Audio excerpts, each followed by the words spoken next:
Notice how connection. Welcome to the most extreme and violence you have experienced here on the Extreme Three-Way Dance with JT, Matt, and Jenny, taking you the history of Extreme Championship Wrestling. Started in February 1994, not 2014 like other shows, and ending when the promotion ends, which is only less than 12 months away for us in ECW time. We're here in January 2000, coming off the heels of Guilty as Charged, and we got still a lot of Extreme left to cover, though. We're not, we're close to the end, but there's still a lot that happens in the year 2000. I want to just give a quick shout out to, of course, this podcast, this simulcast video on our YouTube channel under North South Connection. We have a lot of cool content, especially if you're into the modern day WWE products. We do a lot of previews for PLEs, Saturday's Main Event, etc. We do post shows. And then we have some podcasts that kind of cover modern day and old school stuff. And then we have an audio feed on all podcast apps, except for those bitches at Spotify under North South Connection. So be sure to check that out as well. And we have a lot of cool content. Just follow us on social media. We're on Facebook, Instagram, and you can check us out there. Give us a like or share any feedback or comments that you may have. So with all that said, how you both doing? Oh, I've never been better. Which is a lie, but I'm going to say it anyway. I say, wow, all right. Let's go. I'm good. All right, good to know. I seem to be having internet issues, so we'll see how the episode goes. Yeah. All right, we'll track. We'll keep an eye on it. We'll tidy up as we need to. Yeah. Thanks. All right. So we wanted to start, obviously. This is the first time we're recording, the first episode that's going to air since the passing of Sabu, Terry Brunk, who passed away a couple weeks ago. And it was kind of like one of those crazy Ultimate Warrior-esque ones where he had his last match ever, like a month ago in Las Vegas at GCW. A show, Jenny, that we decided not to go to. We were kind of back and forth all day that day. And we were like, And I'm kind of glad we didn't, because it's almost like remember the memories. So, like, I never saw Sabu live, but it seems like that match, I didn't watch it, but it seems like it was a disaster. He didn't look good. And I think knowing, that he was going to pass away weeks later would have made it even tougher to swallow, having been there. So, like, in retrospect, I'm fine with the decision to not have seen that match, even though it would have been the only chance to see him live, I guess. And again, like, it's been a bit since he passed by the time we're recording this. So he's been eulogized quite a bit. Even here on North South Connection, we had a Sabu special. So I don't think we need to spend like a ton of time, but we can give a couple of our memories, I think, because we've been so immersed in ECW and Sabu for so long now on the show together. Definitely worth talking about. So, we've actually been, I guess, in our last episode, in a way, almost nostalgic about his feud with RVD. We talked about their best matches and which ones we liked, and we loved the one at Guilty as Charged and the way that went. And we're going to talk some really, really good Sabu stuff later tonight, actually. So it's kind of fitting. I think it's one of his hottest angles he's done. But I don't know, Matt, like, what's been some of your favorite Sabu stuff? Yeah, I mean, you got to go with the Terry Funk barbed wire match. I mean, Jesus fucking Christ, just ripping his arm to shreds, taping it back up, and just continuing the match. That's way up there for me. The RVD stuff, particularly in 99 and 2000, I think has been fantastic to watch, like better than the 96 stuff. And I mean, look, he's a guy who wrestling looks very different today if Sabu is not a person that exists. Like, it's anything that like Will Ospreay does, Ricochet does, any of those guys, you can directly trace it back to what Sabu was doing in like 95 and 96. So, like, a true trailblazer for wrestling, which is not a thing, that should be taken lightly. So definitely very sad when that news came down. And I mean, for sure, one of the all-time greats for ECW. Absolutely. I regret. So when we went to WrestleCon, he passed by me, like he walked by me. I was like, "Oh, that's Sabu." Actually, that's happened at 2 WrestleCons, but and I was like, maybe I should go to this table, and then I just didn't. And I kind of regret that now, because like, I think Maddie's right about the Trailblazer thing. And also, I was thinking about his uniqueness, not speaking really. Having Fonzie as his mouthpiece, that's such an important relationship there. And he doesn't say anything, but he adds a lot, if that makes sense. And just his aura, just his presence, and what he does in the ring, and his relentlessness. It's been all through our journey of ECW. Like, we've seen everything, and Yeah, he was on the first show, right? The night that Yeah. the line was crossed or whatever. Yeah. He was in that and triple threat. we've never not been impressed with Sabu. I Mhm. mean, we've just always been huge fans of him here, and we legit got to see a huge chunk of his career right here.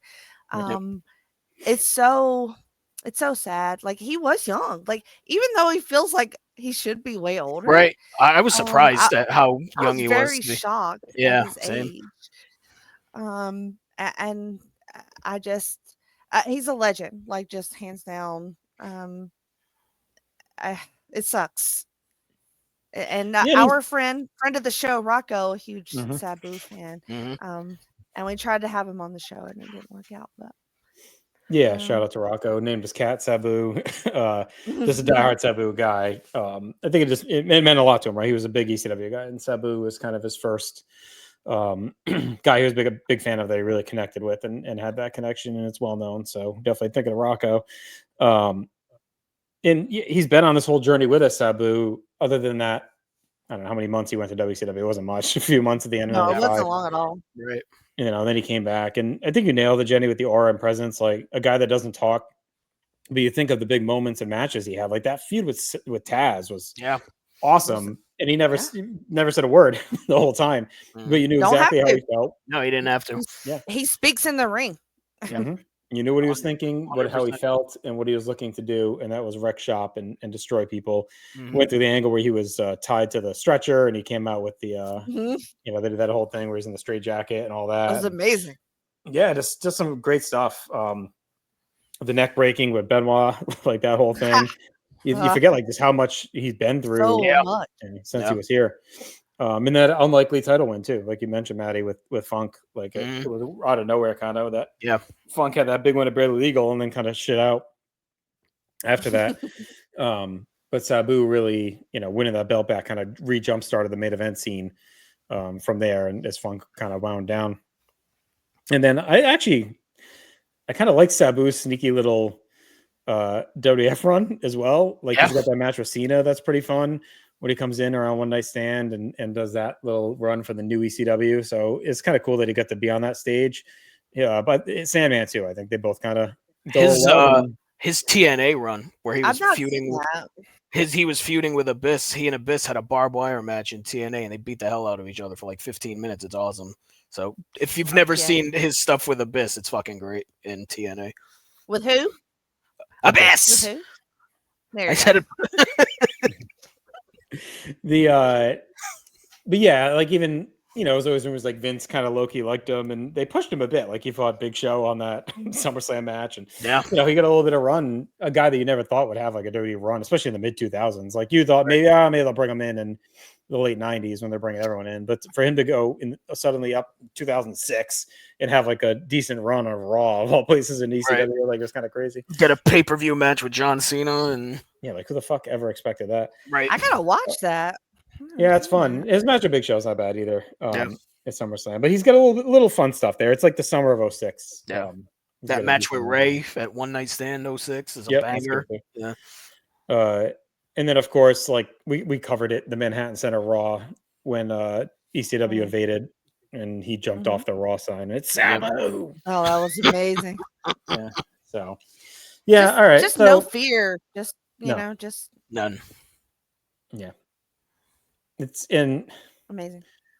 I'm trying not to get too ahead, Jenny, of where we are, but I just will say it's fitting timing to around where we are in ECW's history that Sabu has passed away. Okay. So yeah, the timing is a little eerie, honestly. Even Rocco said it today. He's like, it's odd where you're at with what just happened. So we'll see. All right. But we're getting there. I'll keep that in mind. So RIP Sabu, Terry Brunk, ECW legend. We had to at least spend a few minutes on it.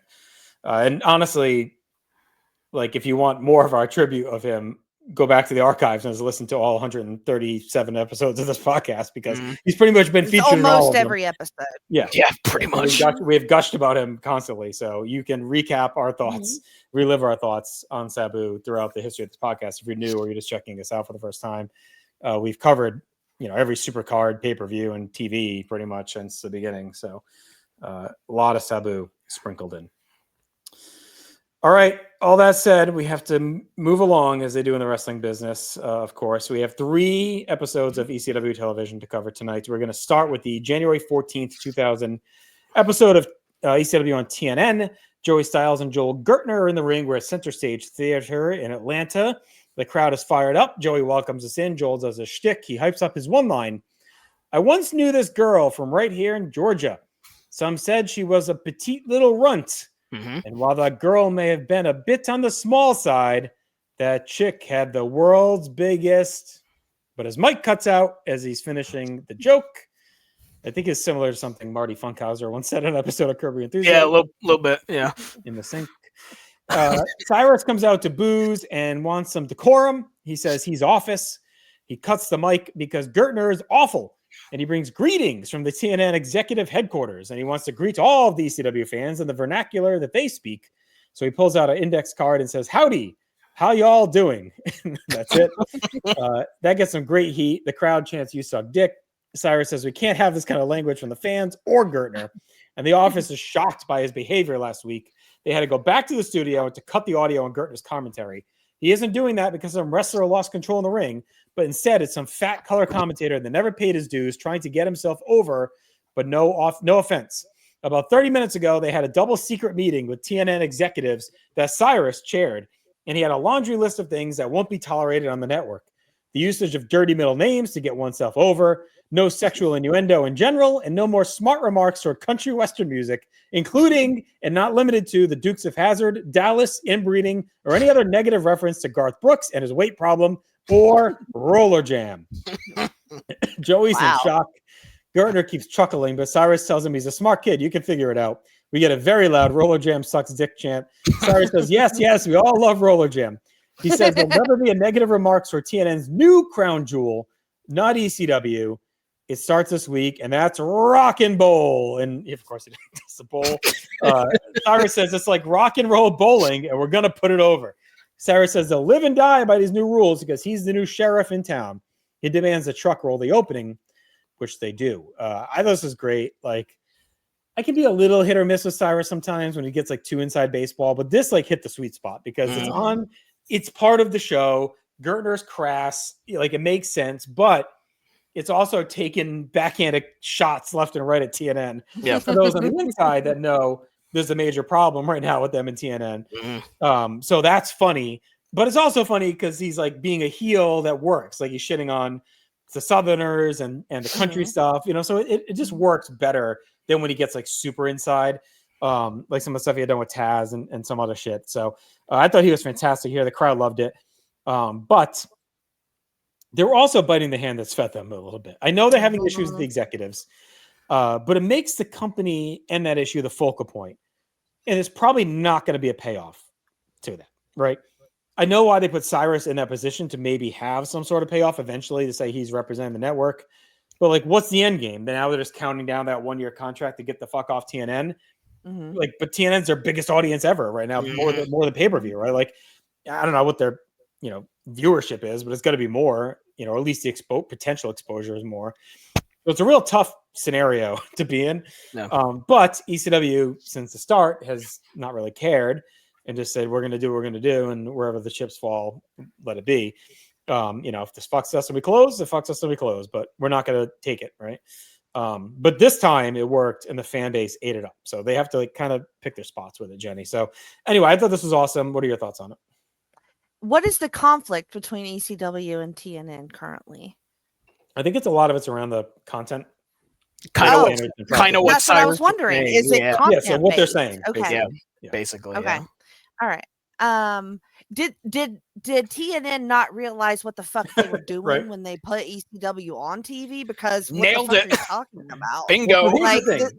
Wrestling is like red hot, and everyone wanted a piece. Kind of. Not everyone, because as we'll see in a year, there's not a market as much as maybe they thought because the advertising wasn't all in. Right. But I think a lot of channels are like, oh, this shit's hot. WWF is hot. Mhm. And I think there's some hubris involved where they probably figured they'll play ball because they're getting this spot and we'll be able to dictate a bit and, we'll sanitize it up a little bit. And I don't think they were like telling them not to do anything. I think they wanted some control and some say, and Paul's just not going to do it.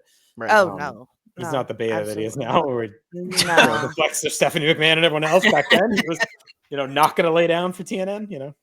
I'm just curious what the details are there. Like, I need a book about this. Where can I? I think find there is that? a book, and I think I figured there would be. Yeah, I think there's so. also multiple documentaries. Yeah. They should be available Okay. on YouTube.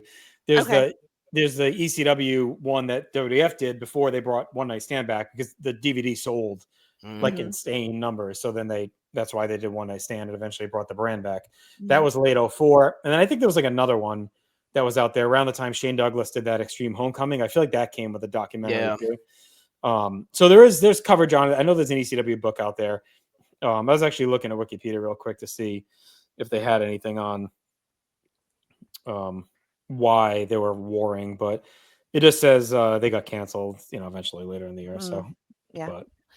But yeah, I mean, Cyrus being the mouthpiece for this really works. He's like really good at that. And he really plays it just right. It's a subtle type of thing. I love the paper in his hand for some reason. Like I like how he's just like, like he's decreeing these things. Like but all that works. The heat with Joel, I really kind of like that. I kind of thought, are they gonna like have a match or something? Like, I don't know if that was like leading to anything or just for fun, but him and Joel like tying up is another element to it that I think really works. And then Joey just kind of like, y'all are fucking idiots, always kind of buy that. So what do you think, Maddie?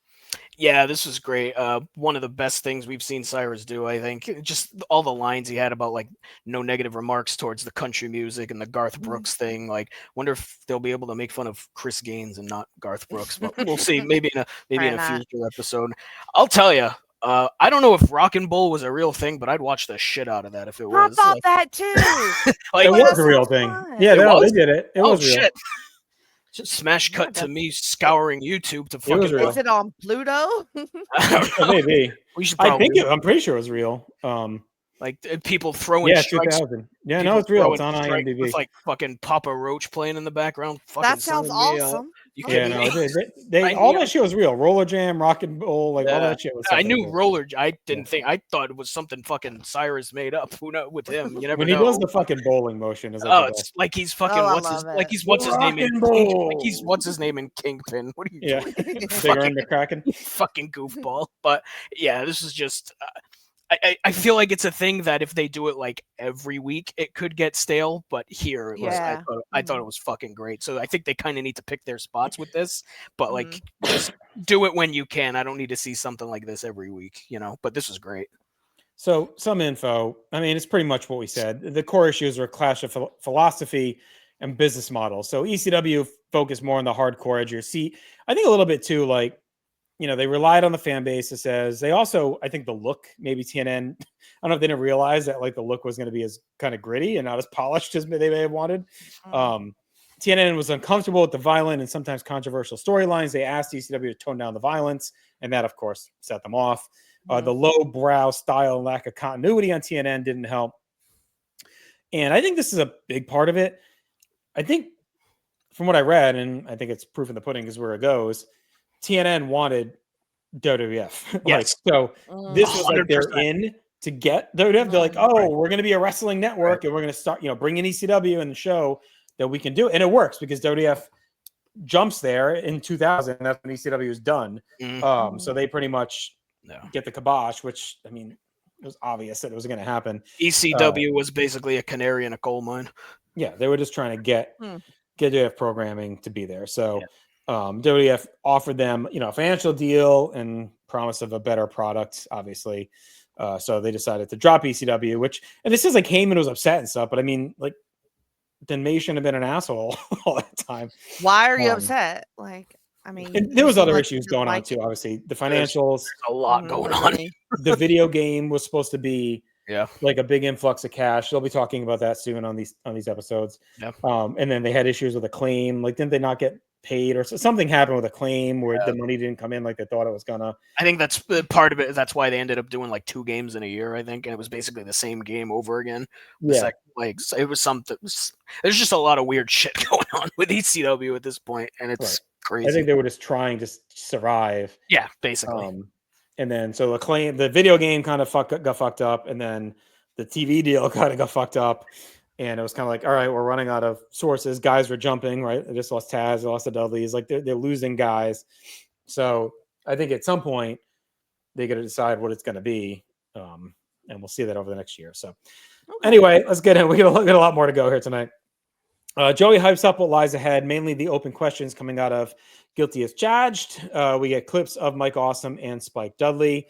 We then go to the Nest where Joey and Joel reset the show. Joel says Cyrus has violated his rights. We head to the ring for our opening match, which features Super Crazy taking on one of our favorites, and that is Little Guido, which also means it's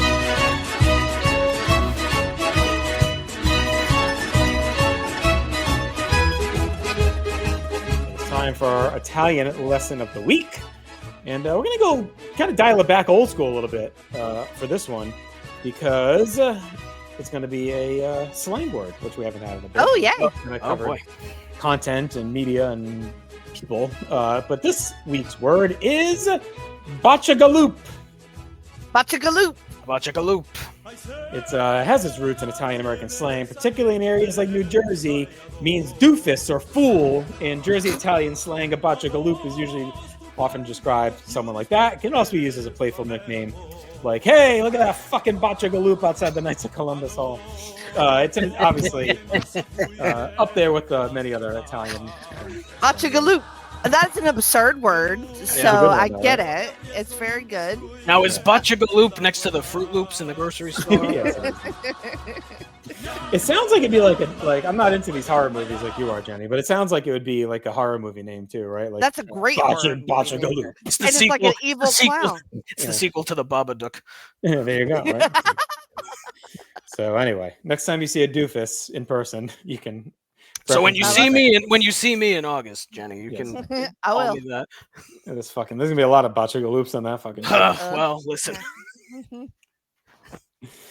All right. So to the ring we go for Super Crazy Little Guido. Crazy hits the ring to a pop. Joel starts using a Spanish accent, but stops himself since he's already in enough trouble. Guido and Sal are in the ring. We get our full intros. We get rolling with some chain work, counters. Guido bails outside to stall. We reset with a Guido side headlock. Sal trips him up. Guido takes him over with strikes. We continue the counters and quick strikes as Crazy gets 2 on a Cabrata. Follows with a moonsault off the middle rope, but Guido gets his knees up and goes to a Fujiwara. Guido knocks Crazy outside, tries a Pescado, but Super Crazy moves and he bangs into Sal, who catches him. Super Crazy pounces, wipes them both out with an acai to a pop as we head to a break. We come back. Crazy's hammering Guido on the apron, drags him to the top rope, but Guido slugs him to the mat, excuse me, and meets him with a guillotine leg drop for 2. Crazy gets knocked outside where Sal shoots him to the railing. He follows with an avalanche. He throws Crazy back in. Guido pounces for a 2 count, chops away, but Crazy floats over with a sit-out powerbomb. For 2, Crazy nails Sal with the baseball side, hammers on Guido in the corner, tries to float over, but Guido turns that into a flapjack, tries to slam him on a chair. Crazy counters that to a DDT. Sal comes in like a Bachagaloop that he is, nails Guido by accident, and after a quick flurry, Crazy hits a swinging DDT to win the match. So this felt like a compressed version of the best stuff, but it was a breakneck TV pace. All 3 guys hit their beats. The crowd was vibing. Fun TV match. The chemistry with these guys is always there. It was a little short, so it didn't get cooking hot, but it was good for, again, this TNN setting. So Crazy grabs the win, Maddie, and went 2 3/4. Yeah, you nailed it. This was like an express lane version of this match where they're just flying through everything and getting all their shit in because they only have like 5 minutes to work with on TV. So it was good for that 5 minutes, but I mean, it's a standard match, but not nearly as good as what these guys are capable of. So I went 2.5 on it. It's still very good and very fun, but yeah, I mean, in a endless series of matches, this one's on the lower end just because they didn't have a lot of time to work with, Jenny. Yeah, Sal out there bumping his ass off in this short amount of time. I don't know how he made it through the pacing of this match, if I'm being honest. But it has that fun, manic, frantic energy that Guido brings to his matches, and Super Crazy just hangs with, because he's crazy. It's messy, but it's fun. I love Sal. He totally missed on the splash and got Guido. I was like, how did Guido get up after that? But I went the 2.5 on it as well. It's fun stuff. So funny anecdote at a softball tournament this past weekend, and I do the scorebook, so I get all the last names of the players, and 2 of the players on the other team, we were in a city known for very strong Italian roots, were Graziano and D'Amato. So nice. Talk about 2 real Botchagaloops right there.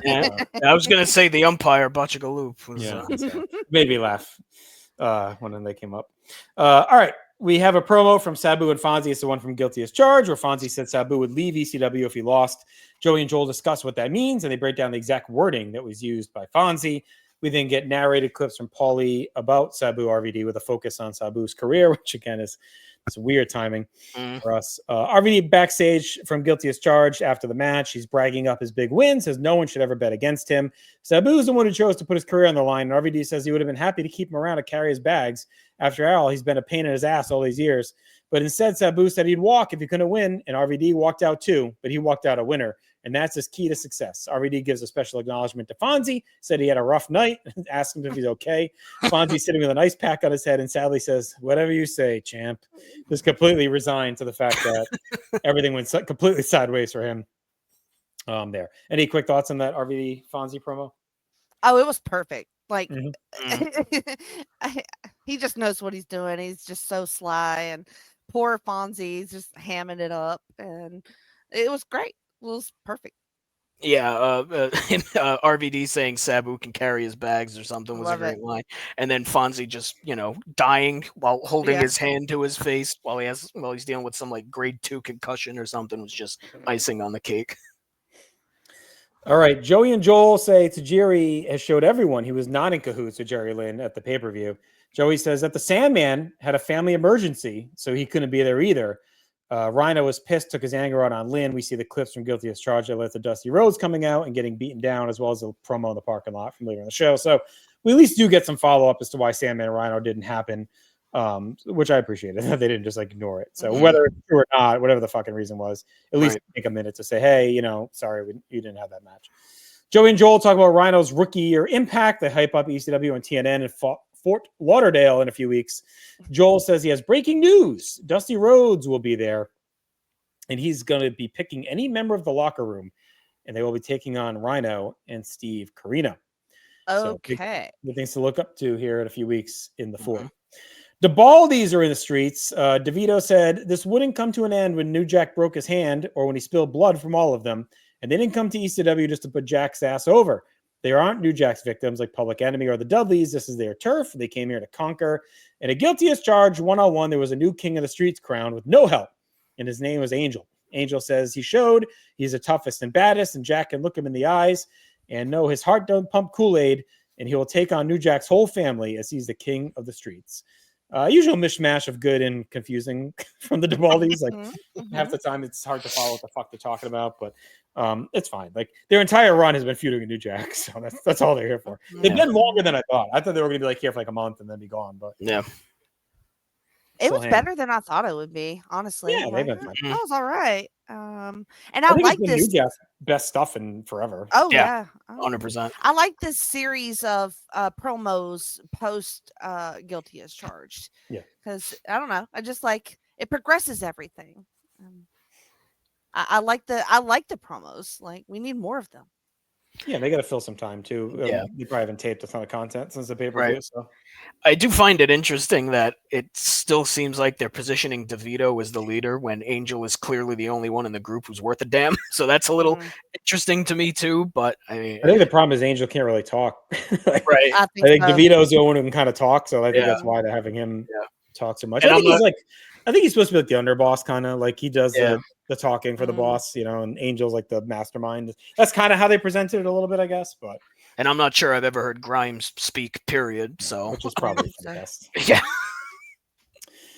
We get clips of the end of Mike Awesome and Spike from the pay-per-view, and then we get some talk from Joey and Joel. Awesome and Jeff Jones are backstage. This is from after Guilty as Charged. Awesome says Spike earned his respect tonight, but he can give him an ass beating anytime that Spike wants to try. And if he wants another shot, bring your ass out. Next time we'll see just how close to death he can get Spike Dudley. So, it was pretty close, honestly. Yeah. Apparently he wants to go closer, which, all right. It looks like we're not done with these two, which I felt like maybe that was like a one-time thing. But yeah. All right. So back to the ring we go as Jerry Lynn is taking on Tajiri. Tajiri stalks to the ring. Joey says Joel's been incorrect all this time. Tajiri and Lynn were not in cahoots. They were not cahooting. Lynn follows as Joey apologizes as well for doubting Jerry's integrity and intentions during all of this. Tajiri attacks Lynn as he gets in the ring, pelts him with a drop kick, some chops. Lynn blocks a Rana, flips Tajiri to the floor, meets him with a pescado. Lynn shoves Tajiri back inside. Tajiri nails him with a quick baseball slide, heads outside for a slugfest. Tajiri spikes Lynn into a chair as Joey and Joel bicker over Cyrus. Tajiri bangs Lynn off a table, shoves him away, and then throws him in the ring where they're trading punches. Tajiri lands a hard kick. We get some talk about the newly minted Governor Jesse Ventura of Minnesota, as well as the Gagnes, also from Minnesota. Tajiri hits 2 on a sunset flip to block a powerbomb, then kicks away more before twisting into a tarantula for a pop. Tajiri follows with a handspring elbow and a kip up, and then hangs Lynn in the trio. Whoa! Nails him with a baseball slide, stands on his nuts until Lynn falls to the mat. Lynn gets a Rana after a flurry of reversals and blocks a Tajiri Rana with a powerbomb for 2. Lynn stomps away. Tajiri snaps off a tight German for 2. Eats a boot on a charge. Lynn gets a tornado DDT for a near fall. Tajiri lands a trio of stiff kicks to the face for 2. Tajiri misses a mule kick, and Lynn lands a low blow and finishes Tajiri with a cradle pile driver. During the replay, Gertner makes a joke about only being able to use Cyrus 6 times a year in the video game, which is pretty funny. Got it as limited contract. Fun stuff as usual. Tajiri in his bag. The crowd was locked in. But like earlier, it was abridged and hustled due to TV and the layout. The stiff offense, so really hit as ECW's mid-card has these studs that just kind of oscillate from match to match whenever you need to and can deliver this on TV. Story-wise, we didn't get a lot. Lynn wins clean, so maybe this is it for this whole him and Tajiri thing, which kind of has sputtered lately. It was running hot for a bit there in the fall, but they kind of went away from it for a while. I don't know if it was Lynn's injury or what they did, but I went 3 stars, Jenny, on this. I thought it was very good. Again, just a little bit shorter and cut down from what their best stuff would be. Yeah, totally agree. Tajiri just coming in hot just all the time, just every time. He's just going to be intense. And, when we talked about Asuka in NXT, and this is the feeling I had watching Tajiri is like that, like, just kind of like enjoyment of like being a badass in a match. Like Tajiri just has all the attitude, and I love Jerry Lynn a lot, and that tornado DDT looked amazing. I love that spot from him. The brutal kicks from Tajiri, but the cradle pile driver is probably my favorite finish, and probably will remain my favorite finish. But you love to see Jerry Lynn get a win. I don't mind Tajiri losing here. I'm just happy Jerry Lynn is winning for a hot minute. We'll see how long that lasts. Tajiri's gotten bulletproof really quickly. I don't think it even matters sure. what happened. Since the Taz feud, it feels like he can do anything and it doesn't matter. If he loses, it's fine. He's so lethal and can just destroy you in a blink. It doesn't matter. And Lynn's protected too. Slide, I mean, the only guy that really ever beats Lynn is RVD. So it's like, and I guess credible for a bit there, but and he's undefeated too, pretty much. So it's like these guys are pretty well built and protected. So it's like losing to Lynn doesn't hurt Tajiri in any way. No, and it's a fantastic match. I went 3 stars on it too. Yeah, I went 3 on it. Kind of like the first match, like you mentioned. It was very much like a shortened version of what they're capable of, but still really good. There is no fucking room at ringside at this center stage. Holy shit! And I almost felt like it kind of hurt them a little bit too, because like there's one part where they go outside the ring and they can't even fucking move. So it's like, you know what? We're just going to abandon this. Just fucking stay in the ring. It ain't worth the aggravation or all the bullshit of dealing with this. So. And Jerry Lynn won a match, which is not a guarantee, like you mentioned. So especially against Tajiri, fucking hell, it took a low blow to do it, but we'll take it. But yeah, it is a good match. But we know these guys are capable of more. So 3 stars for me on this too. I'm curious where Lynn's gonna go. I feel like me too. Like a little gap here for him. Like I'm not sure where he fits. So. I know where he's gonna go, but we'll talk about that later. All right. We get some clips from the tag title match at the pay-per-view, and then the Impact players backstage brag about their new tag team titles. And Storm is a great line. He says, "Do you know how hard it is to get the gold off someone from Calgary? Just ask Vince McMahon." It's the best line he's ever said in his entire It life. is, absolutely. All right, so our awards quick for this episode, and we'll move along. Best match for me was Lynn and Tajiri. Yep. Correct. And then Crazy Guido, but that's not even a bad match. It was just slightly No. behind Lynn and Tajiri. Best moment, I went with Cyrus's opening promo, laying down the law. I think so. Most 2000 ECW feuding with its own network. And Rock and Bowl. Rock and Bowl. Rock and Bowl, which is a thing apparently. Fuck. I want to Stock go Rock and Rising, Cyrus, obviously, Super Crazy, Tajiri, Lynn, like the four of them, all had big nights. Yeah. I think that's everyone, yeah. And I Stock thought Falling- Rhino's promo was pretty good too. Yeah, he was good too. Yeah. Stock Falling, I went Joel, his shtick kind of like, I know it's not really, it's good, but it's like kind of getting cut off. And this feud is weird because like Joel has always been a heel and he's kind of being made a babyface in this feud against Cyrus. It's just odd. So I don't know if this is leading to a Gertner Cyrus match to like decide. That's what I thought. I guess we'll see. And then TNN, I had just Falling because it's ridiculed left and right on the show. 6.5 out of 10 for me. I thought it was a above average episode, not their best, but strong. Like it was good, especially coming off the pay-per-view when it could have been lacking because they haven't refreshed yet. Yeah, a lot of times they'll rely on those replays a lot and recapping and videos and blah, blah. So at least we got some matches here and they were both good. So I'm going to do the 7. Yeah, I went 6.5 on it. Like you said, I mean, a lot of times coming out of the pay-per-view, it's pure recap. And here we go. Thank God for TNN because we actually got real matches. All right, let's cover this week of Hardcore TV from January 15th. Maybe we'll move a little quick through this one. There's not a lot cooking, and we had to spend some time in this last TNN that's coming up. We open with Louis Dangerously doing his intros in the ring. C.W. Anderson and Wild Bill Wiles are with him, or beautiful Billy Wiles, whatever the fuck he is now. We cut to Joey in the Nest. He says, "This is the same building, Center Stage Theater, that the original Dangerous Alliance was formed in. And now we have the new Dangerous Alliance. Back to the ring we go, and out comes Mikey Whipwreck for this Guilty as Charged rematch, and that is Mikey Whipwreck against C.W. Anderson. Joey reminds us CW stole that win at the pay-per-view. Mikey slowly comes out, climbs in the ring. We get the intros. Mikey gets distracted by Wiles. CW attacks him on the floor. Mikey rallies with a clothesline and a dropkick. Knocks CW outside. He follows and hammers away. Throws CW to the railing with a side leg sweep. Goes after Lou, but Wiles hits him from behind and throws him in the ring. CW is in. He's working the arm. Wiles lands some punches on the floor. We get some sign guy Dudley chants at Lou as CW gets 2 on a hammerlock slam. CW lands a hard left hand, but Mikey ducks a clothesline. He turns and walks into a CW super kick for 2. CW eats a boot on a charge. Mikey tries a tornado DDT, but CW blocks. Mikey ducks a clothesline. He gets a side leg sweep for 2. Mikey gets 1 on a swinging neck breaker, but Lou trips him from the floor. We get a slugfest as Lou ties up the ref, which allows Wiles to knee Mikey in the back. CW gets a spine buster for 2. Wiles is in with the cell phone, but Mikey throws him down. It's a whippersnapper on both guys and wins the match. This was about the same as Guilty as Charged, the standard TV. But Mikey got his revenge, Maddie. I went 2 stars. Perfectly fine. And again, Mikey's going to go somewhere, right? So we'll see where it's going. Yeah. But. Yeah, I'm in the same boat as you. I went 2 stars on this. This was kind of whatever, which has been the story of Mikey's return so far. Like at a certain point, they got before he left. Right, exactly. So like at a certain point, or whatever, they keep throwing his ass out there. You might as well fucking do something with him besides just schlubbing it with fucking Louis Dangerously and his crew of misfits. So yeah, 2 stars for me, Jenny. I got some ideas what we could do with Mikey. But yeah, this was kind of whatever. It's so good that he won, but I mean, yeah, that's and the whippersnapper was fun. Always like that move. I did 2.5 because of Mikey reasons. But I always have to put in my notes every single time, apparently, during a Mikey match.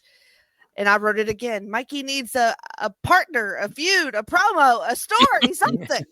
I'm just begging. I'm begging in my notes. I'm manifesting. And I mean, other than those 2 weeks with Credible in like 97 in Buffalo when he hurts him, he really, I mean, since Cactus, like or since he was like world champion, or I feel like 96 he had some kind of feud going It's on like early the on. Austin shit, basically. Yeah, I mean, I feel like a early long 96 he had time. something. I don't remember what it was. He did that stuff with Public Enemy, remember at one point where he was like in the Yes. park with them. That was fun. But I would say since 96 he really hasn't done much other than that credible few weeks. And even that didn't go anywhere. He got hurt and then he pretty much left right after. So Yeah. all right. Anyways, we get our opening animation. Jeff Jones and Mike Awesome are backstage. We get that promo from after Guilty as Charged. And then we get New Jack's promo from the pay-per-view, as well as highlights of the match with Angel. To the ring we go as New Jack is taking on Grimes. DeBaldi's stalk out slowly, followed by Natural Born Killers firing up, and out comes a big hometown pop for New Jack here in Atlanta. Joey says New Jack has spent a lot of jail time here. Jack gets in the ring with his bucket of plunder. He's jumped and swarmed over immediately. DeBaldi's unload a flurry, and things clear out as Grimes grabs a pizza cutter, takes it to his forehead. Jack fights him off and whacks him on the back with a crutch. He slugs, he chokes away. Grimes lands a hard punch. He throws Jack to the floor. DeVito and Angel work him over. Jack gets shoved back inside. Grimes slices his forehead apart with the cutter. Jack recovers, takes a cheese grater to Grimes' head, and then fires a staple into his forehead. Grimes is bleeding now as Jack chokes him on the ropes, slings him to the floor. DeVito and Angel come out to help, but Jack fights them all off and throws Grimes into the crowd. To the back of the building they go. Joey says the fans are parting like the marriage of Ted Turner and Jane Fonda. Which is such a petty fucking joke. Back of the ring, Grimes slams New Jack, drops a leg and sets up an open chair, puts New Jack in it. Grimes goes up top, hits a somersault splash, but Jack moves. He crashes through the chair. New Jack puts a piece of glass across Grimes' nutsack and smashes it with the crutch.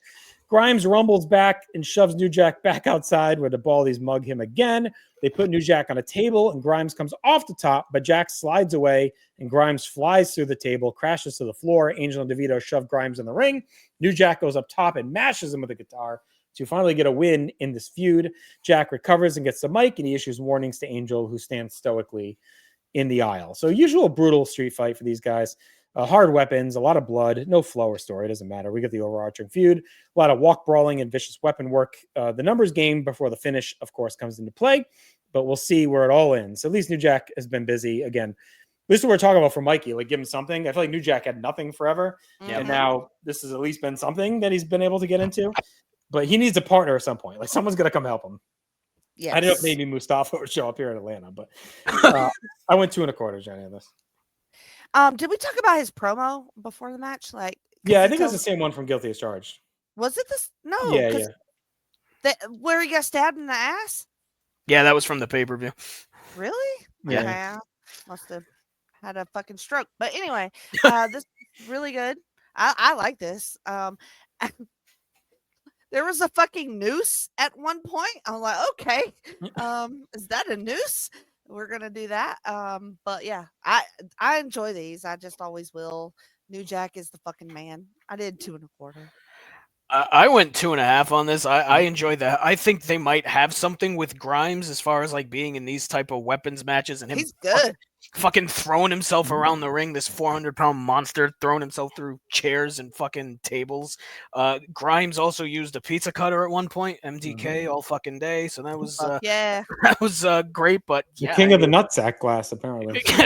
That's what they call him. 2.5 for me on this. You know, as I was reading that and thinking about like what we talked about earlier with the TNN stuff, instead of like fighting TNN, there was an opportunity to brand these shows and work within what they had to work with. Like, say, Hardcore TV is going to be the exclusive home of the blood and guts ECW you love. Like, you know, hey, we're on network TV. We get it. We can't go too crazy, but we still do this shit. And you either can go to the arena and see it, or you can watch us on your local affiliate. And that's where you put all these matches. And then on TNN, you say, ECW is not just blood and guts. We have awesome wrestling. And that's where you do your major storylines and your bangers, right? Your Lynn, your Tajiri, your Crazy. Like, and they kind of have been doing it, but instead of making it so, you know, anti-network, like they should have just leaned in and been like, hey, like we are such, because they've always talked about how they have this vast array of shit that they do. It's like, why not use that? Say on Friday nights, you're going to see the wrestling, and on Saturday nights, you're going to see the gore. You know what I mean? And that's it. Like, tune in and see it that way. And I think that could have maybe helped them be in a better place instead of being so, adversarial. I don't hate that. I think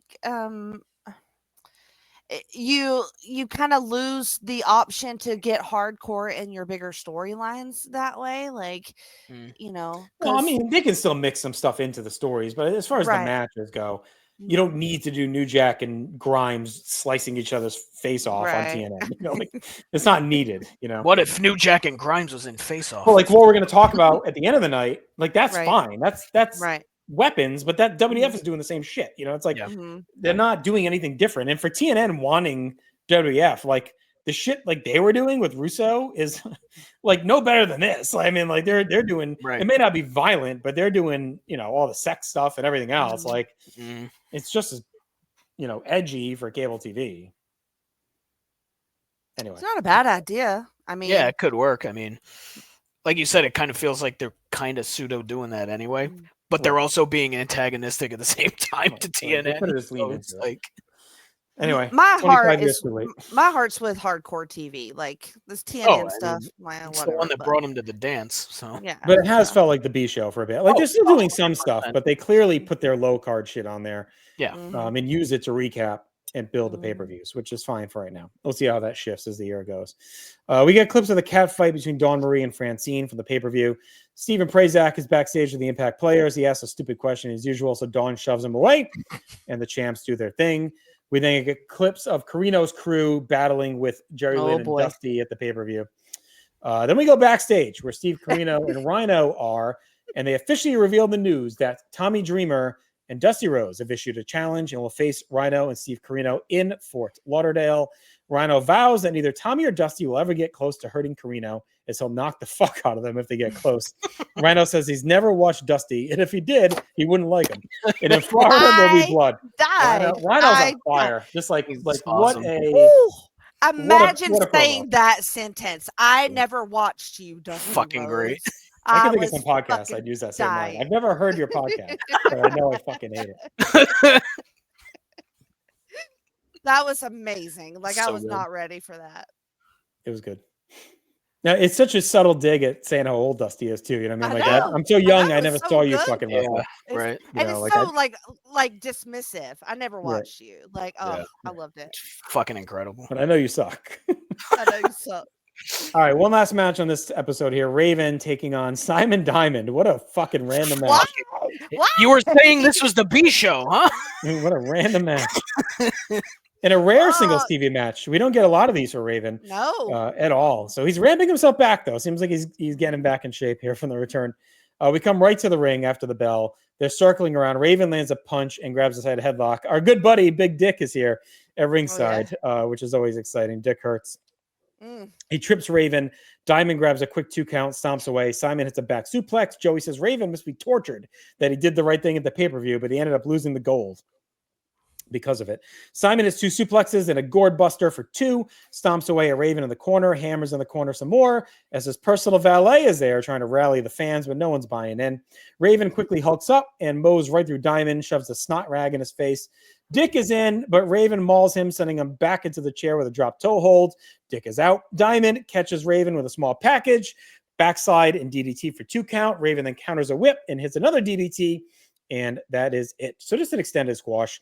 Diamond get a little bit of offense, but this is just to show that Raven can still clean house on someone and is still a force in wrestling, right? He's not just a guy that's kind of getting dragged along by Tommy that's washed. So this shows that he can still eradicate someone as needed. So a 1.5 for me, Matt. This is the B show, huh? I'm not sure I believe it. It's the D show since Dick is here. Fucking Raven and Simon Diamond main eventing this fucking show. I want a 1.5 on this. At least it's Raven. I mean, this could have been Bill Wiles. You know, well, he was here too. He was in the fucking opener. I know, but at least we got Raven in the match. But yeah, I mean, I want a 1.5, mostly out of pity for Raven having to work with fucking Simon Diamond. But it was mostly fine squash, I guess. I don't know. It was a whole lot of nothing, Jenny. So 1.5. I kind of popped myself because my note says, what? It's so random. Yeah. God. Yeah. It's like Simon trying to steal a win. And Raven is just like lazy. the whole fucking time. Like, he don't do shit in this match and just let Diamond do whatever. No. And then he's like, I got a snot rag in my back pocket. Fuck. It's the gout. There was a gout flare up in the middle of the match, apparently. He's got allergies hardcore. And then he's like, DDT, you're dead. So yeah, this was extremely weird. I did the 1.5 stars as well because I didn't know what the fuck else to do. And I definitely thought something else was gonna happen. Yeah. I'm like, that's it. We're not having a run in. There's not anything happening. Because I thought maybe we would do a Francine thing, something here. I don't know. But it seemed like a chance to do something and they didn't do it. I'm not gonna lie, I've always been a mark for these random matches though, like this with name guys. Like, I mean, like when they do it on sure, TV but shows. this Well, you one, get like a random superstars yeah. match, like two guys you never thought would cross paths. It's just kind of like it's random, but it's cool. Like who would have thought we'd see Raven take on Simon Diamond? Like it's so stupid. cool. That's the word I was thinking. Yeah. I don't know. It's only like 3 minutes of your life. Sabu, you spent way worse 3-minute stretches of your life. Mm. Sabu, You don't know that. guilty, yeah, I do know. A guilty as charged video package from TNN. You I spent almost hours. spit You that spent hours of everywhere. your weekend talking to Grooney. I know you've had worse 3 minutes. You do an impact pod, so you've Fair definitely seen worse. That's a great fucking point. We get a guilty as charged package about Sabu. Spike stomps to the ring. Joey hypes up his performance at the pay-per-view. Mike Awesome is out right away out of nowhere. Spike tries to fight him off. Awesome hits him with a lariat, throws him over the top through a table at ringside, and then hits an awesome bomb through it to a huge pop. Stands tall as we fit out. Just this was more random than Raven and Diamond to me because you have this like kind of drab show, and then also you have Mike Awesome just fucking destroying Spike Dudley for no reason out of nowhere. So a good ending to a really mid show. Yeah. This alone like bumped the whole show a grade for me because it was these guys are awesome. Well, what'd you go on it? Well, it's not really a match. I didn't give it a grade. Well, I mean the whole episode. Oh, we'll get there. So best match, I went New Jack and Grimes, and worst match, Raven and Diamond. Yeah. Best moment, I went the end. I mean, awesome attacking Spike was fantastic. Most 2000, the reference to Ted Turner and Jane Fonda getting divorced. Yeah. Rising, Rhino and Mike Awesome. I think there was not a lot else going on in this one. No. Stock falling, the New Dangerous Alliance, Grimes and the Personal Valet had a tough night. Yeah. I went 4 out of 10. I knew it was a mid show to me. Oh no. Well, and that finish, like I think it was like a 3 until that last segment. Like that was worth the bump for me because it was so good. And again, I didn't hate Raven and Diamond. Like I like those matches. I think it's weird. And the street fight was fine too. Like it was okay. It's just nothing happened. Like that's the bigger affront on these right now is that like you can miss them. Yeah. And you're not missing anything. Like there's no progression really besides some minor stuff. Like they're not bad. It's just, I think the bar is so high for us with ECW television that when you get these kind of waste episodes, it's like, oh, like, damn, I wanted more, you know? Go ahead, Maddie. Yeah. Hardcore TV. Like a 1. Hardcore TV lately has felt like a thunder, but this was more like a heat. So I went. I'd argue there were heats that are better than Thunder. Yeah, I mean that's a fair point. I went 3.5 on this. This was a rough one. You guys, Mikey finally had a match that he won. Oh gosh, he's going 9. If he didn't win, I would have gone lower. I thought she was going 1. Now I think she's going 9. Where we headed? I'm gonna go 4.5. All right, split the middle. There we go. All right, let's get to our main event of the night, and that is the TNN episode from January 21st, 2000.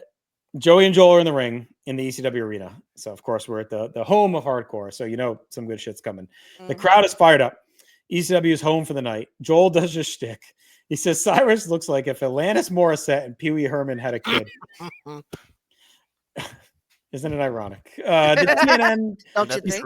he says, TNN is the home of the A-team, not that schmuck. And right on cue, out comes Cyrus. He says, all of the people here have heat with the office, but no one more so than Joel Gertner. Cyrus says he's been in Joel's corner from day one. He just wants him to be the best he can be. We get loud asshole chants as Cyrus says he's been censored Joel. He has called him to the office for meetings. He's warned him privately and publicly on TNN in front of the boys, and he's got heat with them too. Cyrus says the dirty middle name thing is not over, and he has to be creative because tonight he will tell him if he ignores his authority one more time, Cyrus will kick his fat ass. I thought he was going to say fire him, but no, he's going to kick his fat ass. So we're going to have a match, right? Seems it. Cyrus walks away. Joel charges, but Joey takes him down and holds him as Cyrus leaves, and the crowd chants, let him go. So, Jenny, what did you think of this opening segment? Not as good as last time. I mean, I might have done something a little different here, but I don't think anybody wants to see a match between Joel and Cyrus.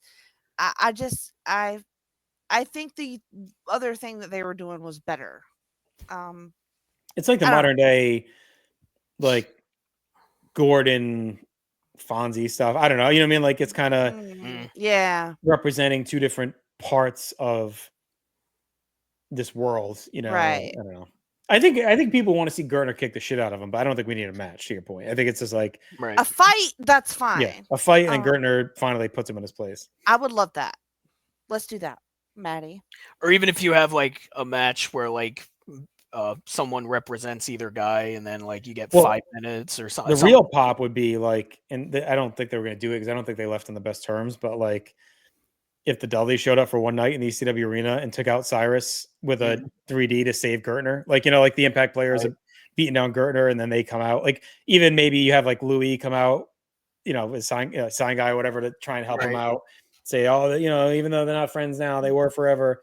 And then all of a sudden the Dudleys come out and like fucking lay him out with a 3D and then they don't have to do anything, but that could have been something cool. But I don't think they were in the best of spots after the way they left. They said, give me $1 more or whatever. And Paul said, right. Yeah.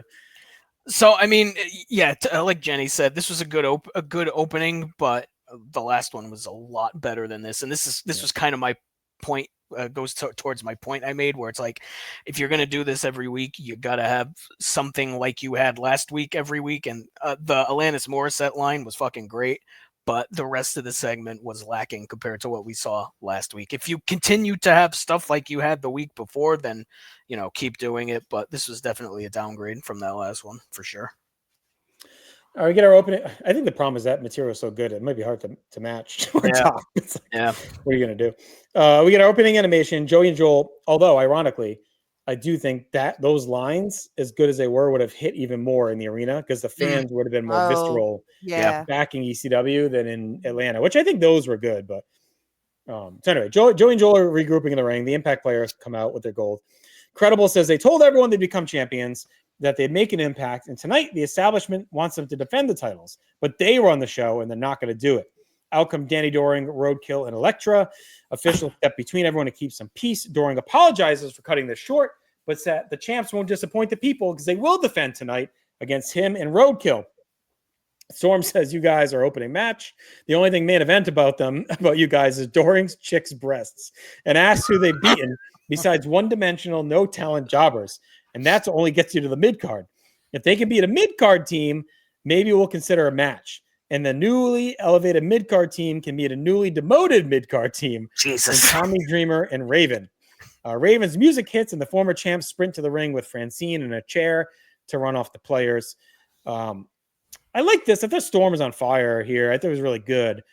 But why the fuck would Dreamer and Raven, like, okay, we'll come fight them for you guys? Like, that's they hate them. Why are they charging into the ring like they're working with? It would have been better if they, and maybe they tried to do this, it just didn't come off as well. Like, they should have came out to fight the Impact players. Doring and Roadkill attack them. Then they turn and the bell sounds, which I think they kind of did it, but it didn't come off that way because the way they come running out is like they announce like they're the fucking conquistadors. Like, here come the conquistador, and they're running out to the ring. It's just not the way you expect Dreamer and Raven to respond to like this statement. You know, it's just odd.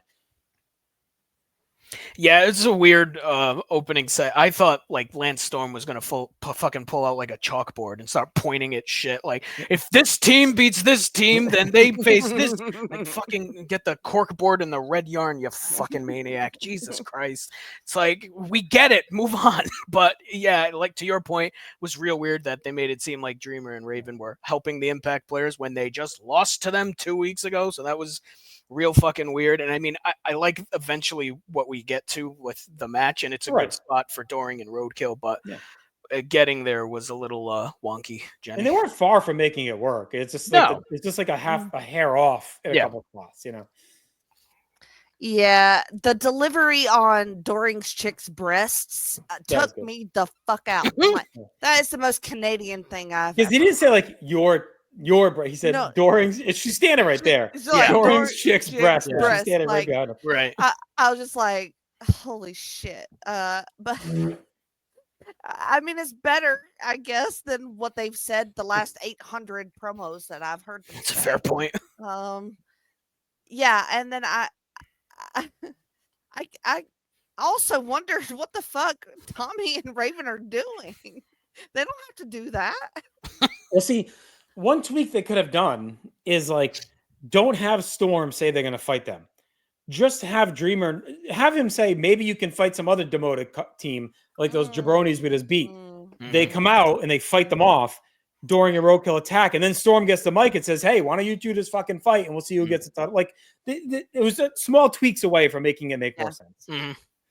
But anyway, this is the match. It is Danny Doring and Roadkill against Tommy Dreamer and Raven. During a Roadkill attack, the bell sounds are underway. After a break, Doring is working over Tommy with a clothesline, tags in Roadkill, goes up top.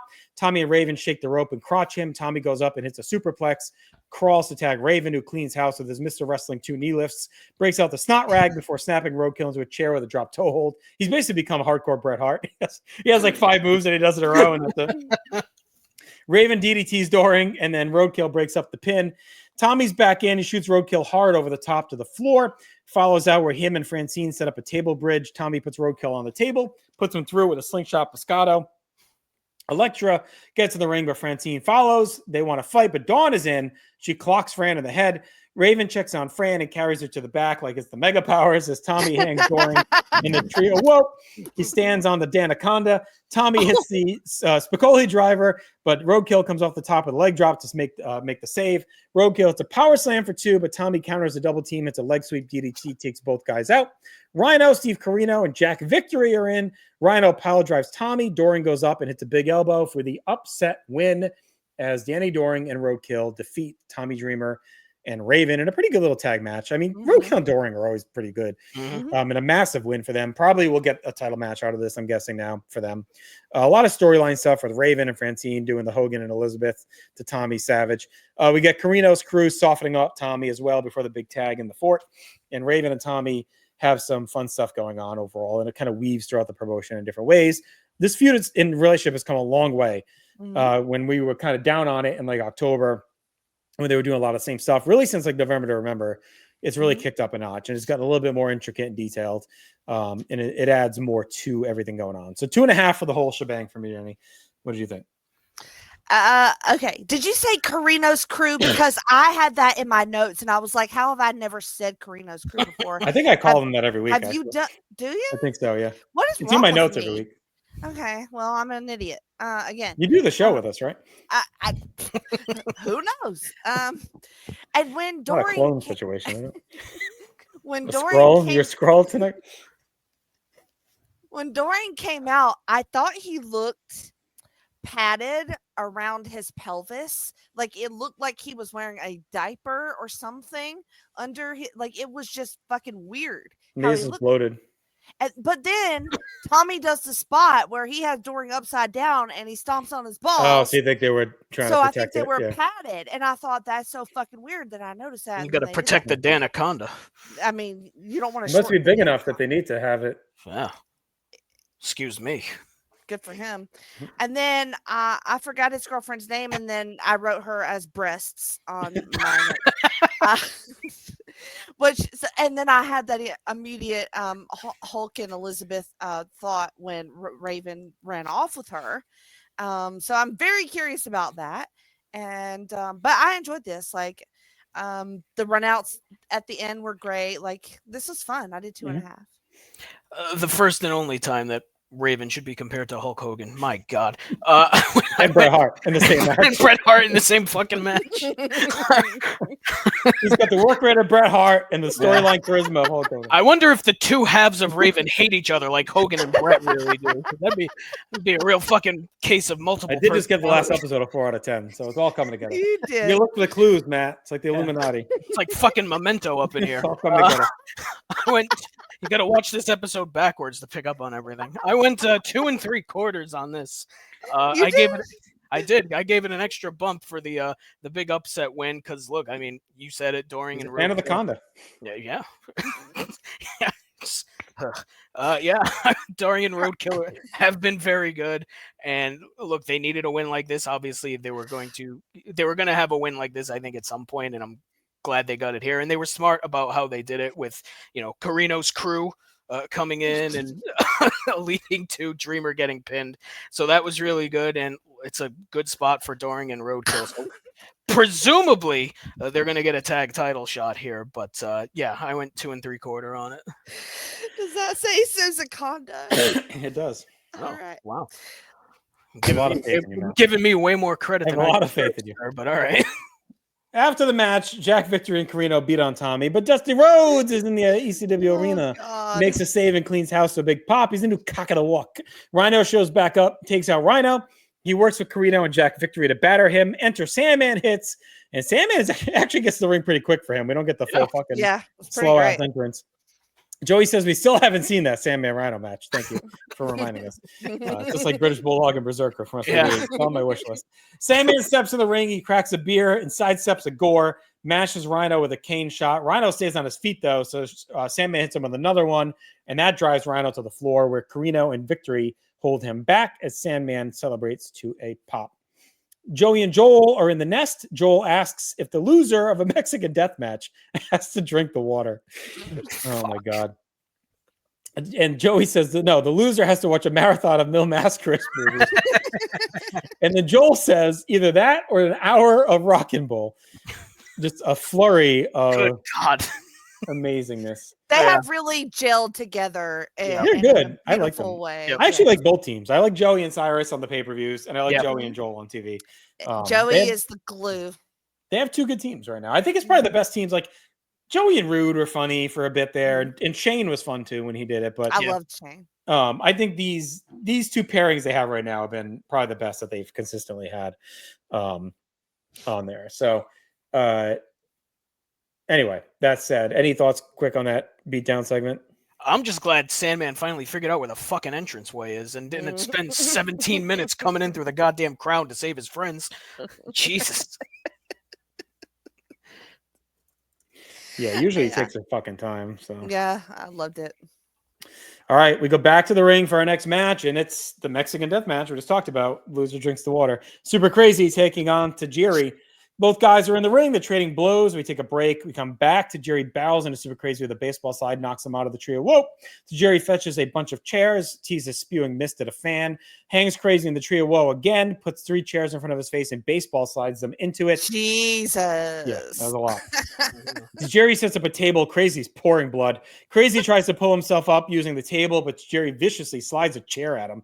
But Super Crazy ducks it. Jerry tries a second time, and the chair flies into the front row and over a fan in a very close shave. Like, it was fucking close to being a real problem for them. Oh, yeah. They're lucky they're in Philly and not somewhere else. Right. The fan throws it back, and Tajiri laughs at him. Just in fucking madman.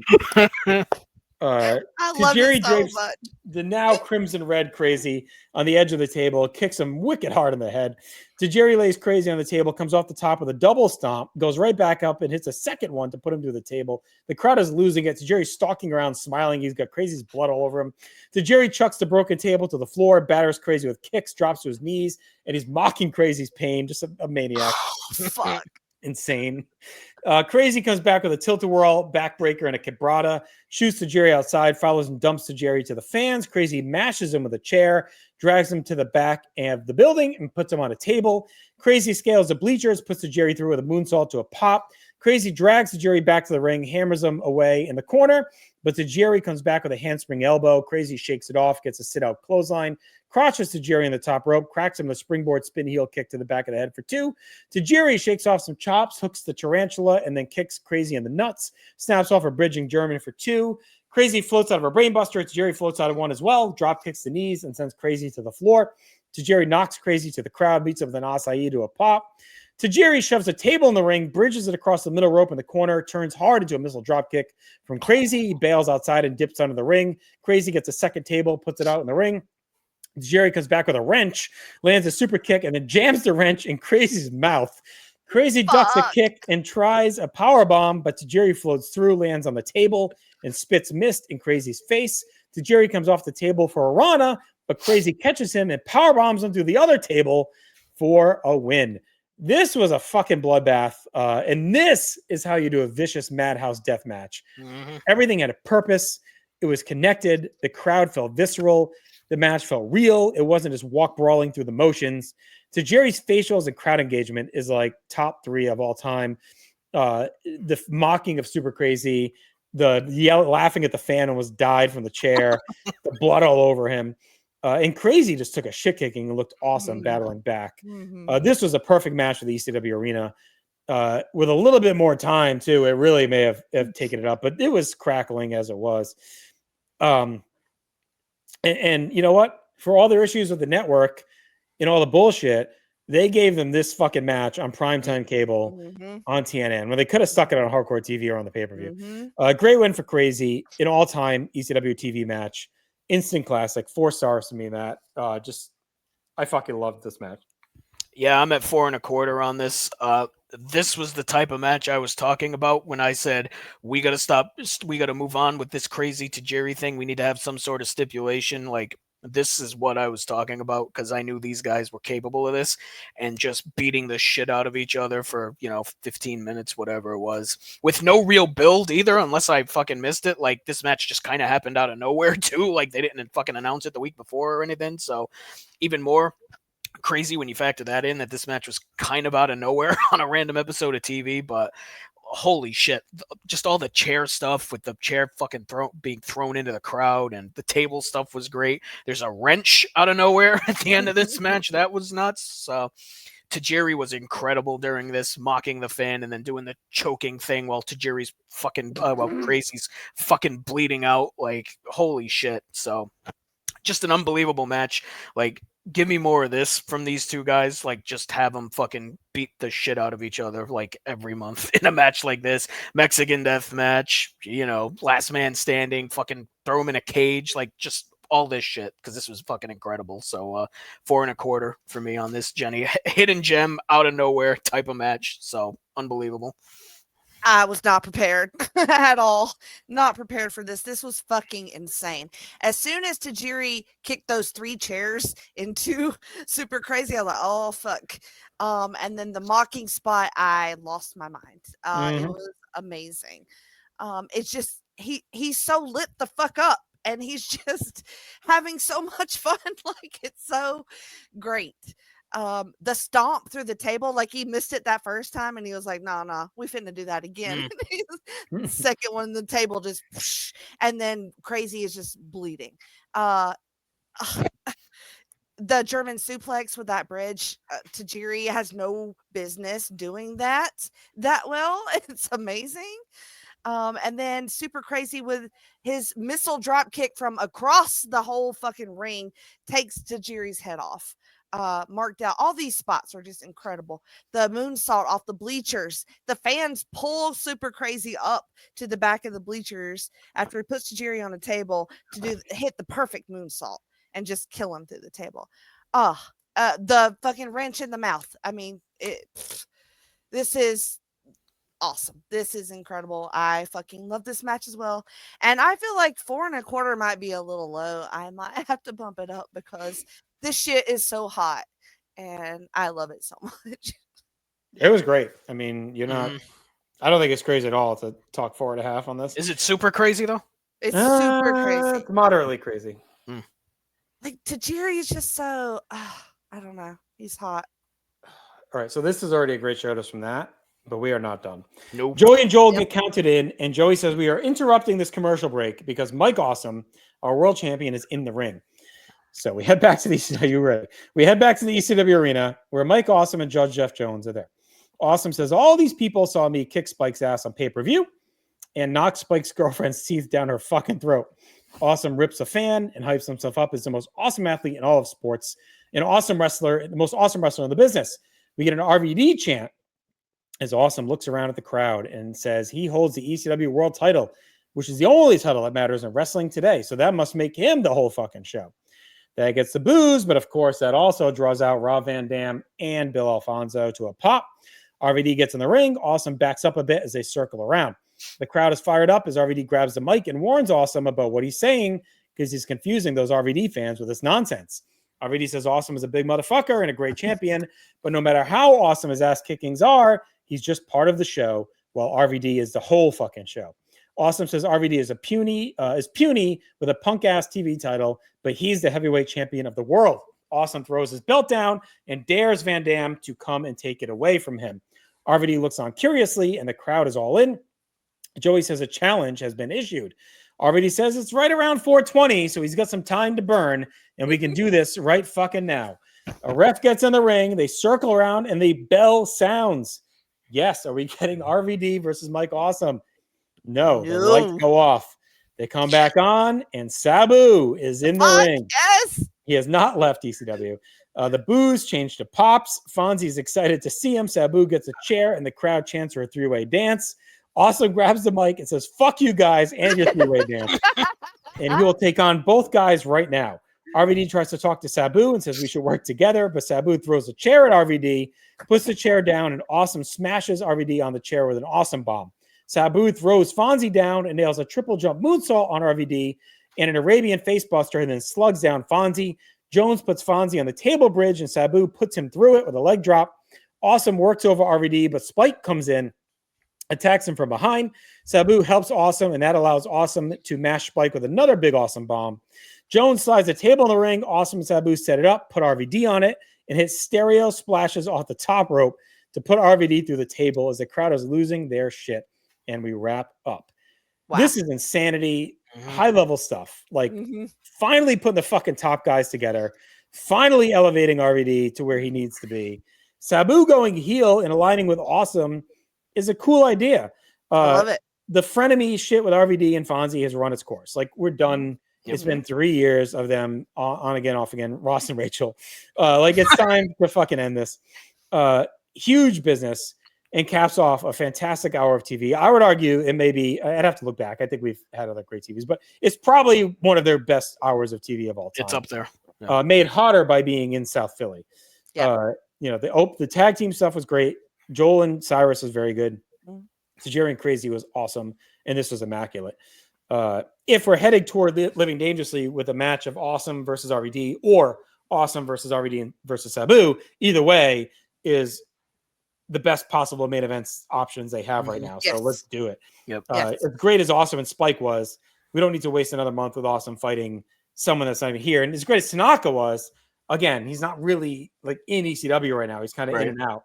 So it's time for Awesome to really fight like ECW guys. Yes. That are main event level guys. Yes. So we'll see how we progress. But as we know, it's ECW. So everything's, seat of the pants. But Matt, what did you think of this segment?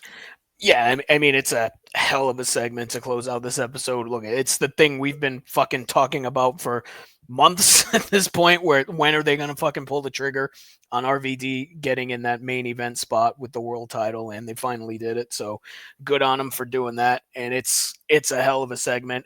And I love that, it was time for Sabu to get away from the RVD stuff too. Like, he's been dealing with that for, like you said, 3 years, 4 years, however long it's been. And I mean, he's still going to be locked in with RVD, obviously, but he's not teaming with him. So it's a different thing. And Sabu's going to be heel. He's going to be with Mike Awesome. That's a hell of a team.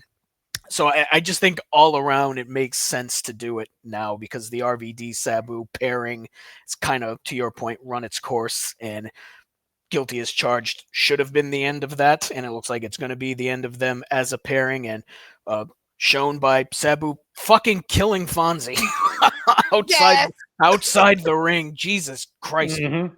Surprised And he that felt like just years in the making, like years. Oh, of- absolutely. You know, and they've had a relationship, but Fonzie has sat the fence for fucking 3 years with these guys, and he's let them kind of stoke the fire. He's let RVD poke it fun at, you know, at him over and over. So Sabu had enough. He's fucking done. Yeah. That's it. It was time to pull the trigger on all this shit. Like it's been time to pull the trigger on all this shit. So I'm glad they finally did it, and the way they did it was fucking incredible, and a hell of a way to end this episode, Jenny. It was like pop on pop on pop on pop for me. Like I just kept going, oh my God. Like, when he called Mike a big motherfucker, I don't know, that just really popped me off. So funny to me. The three-way dance chants I loved. When the lights went out, I lost my mind. So I was just like all in on all of this. And then Sabu, when he threw the fucking chair at RVT, I was like, let's go. The Fonzie spot, so fucking good. Like all this is just so earned on Sabu's part. It just feels like so crazy that we saw it like now. Like the timing is just so wild for us, and the double table spot at the end is fucking just amazing. And like I'm just so excited because all I see is that TV title can fucking go to somebody else. Like a Mikey Whipwreck or a Jerry Lynn. Or Jerry Lynn. Yeah, Jerry Lynn. I mean. So let's have Mikey Whipwreck and Gerald Lynn. Fucking York Foundation's back. Shit. I have a match for the. Well, TV we're just title. in Center Stage Theater. That's it. Yeah. Would you have already lose to Lynn, or would you have him win the world title and vacate and do like a tournament or something like that? I considered the tournament idea. I don't know because I think it's too late now. If you're going to go to RVD with Awesome, I think it's too late for him to lose the belt. He would have had done it like a month ago. Yeah, that's another thing. But who cares? Like, just do the Warrior. I don't care. Warrior. I literally don't both care. and give one up. Yeah, He's that fucking good. throw the. He's had it for 3 years. Have him fucking throw the belt. Who cares? Yeah. He's in it. He's Put it in or the have him trash be both. can. Who gives a shit? Have him fucking defend both week by week. He fights the TV title, then he does the world title. Like no. Fuck that. We're not doing that. We're giving that title to somebody else. All right. Yeah, you're right. All right. Best match. Crazy Tajiri. Yes. Worst match, which was still good. We liked the tag match. Best moment was the whole ending shebang. Yes. Most 2000, I went to Jerry throwing a chair in the crowd and then laughing. That almost died. That guy, I mean, he flung that fucking chair. He sure did, yeah. Threw it. It slid out of the ring. Like that came out like a battering ram. I mean, that was like about as dangerous way as you can fling a chair at someone. It's just like slide it across the slip and slide right into the fucking crowd. Stock rising. I mean, the whole thing. But Cyrus, everybody. Tajiri, crazy, RVD, awesome. Stock falling. I just went Mil Mascaris and Rocket Bowl. Both took a beating. Poor Rocket Bowl. You? I'm gonna watch fucking Rocket Bowl. I'm gonna look that shit up. I'm gonna start a podcast about it probably. 25-year anniversary. No better time. Rockin' Pod and Bowl. We'll figure it out. We got it. Rockin' Bone. You could put on the backbone. There we go. Done. You might get some different clips. That's a different show. The Rock and Bone podcast. You might get the SCO on that one might be a little. Oh, he has a Rock and Bone in a while. All right, final grade. I mean, it's nothing but a 10. I mean, it is a perfect episode of TV. Yeah. It's a 10 in and out. Yeah. You have an amazing match, a great all-time moment, and a very good storyline, and a fun opening in front of a red-hot crowd. Like, this is as great as it gets. I mean, I would never have guessed that. You know, Rocco had told me, he's like, there's still some really good stuff. I think you're going to like 2000. But, like, I wouldn't have guessed we were going to get, like, a top 5 TV episode ever. Right. Absolutely for them. not. Yeah, we'll especially have to look on back. TNN. Right. We'll do some stats when we wrap the show, next year. But I think like we should go back and see how many 10s we gave. Because I can't be many. No. I know we've given 10s, right? Like especially The only one I can think of off the top of my head that we were all really fucking high on was the one that had the Dreamer Raven loser leaves town with Jerry Lawler coming back. Yeah. There's another stretch too. I'm trying to think of when it was that we had like, it was like back-to-back 10s. I don't know if it was a summer in 90s. Maybe it was those I'm thinking of, but there's like a time where it was like, we just were like in awe. And like, it almost felt like they said, maybe it was late 98. I forget. I don't know. But we also liked the ones they just did in December with the Awesome Tanaka. Yeah. So it's like, Jenny, you've maligned the TNN stuff. We've been down on the network, but I think their hit rate on TNN is probably the highest they've ever had as far as like weekly TV. Like there hasn't been many dogs on TNN, and there's been some real great shit. So also that's why I maligned it, because I don't want it to be there. I know, but for all the crap they're mired in with the network right now, it's like what fucking more do you guys want? Like they're giving you like spite is a hell of a fucking motivator. It's one of the best hours of wrestling television ever, I would say. Like it was fucking fantastic, especially if you're invested like we are. Even just watching it, I think you'd love that match, and the angle's red hot. So, all right, this is a big night. It's probably one of the biggest episodes of this podcast we've done, between Sabu passing away and then this, fittingly, him being in this all-time angle to end the show was a nice bookend for us. So, again, rest in peace, Sabu. You're muted. Yeah, I did it by accident. A legend to us and us on the show, plus all wrestling fans, of course. So rest in peace.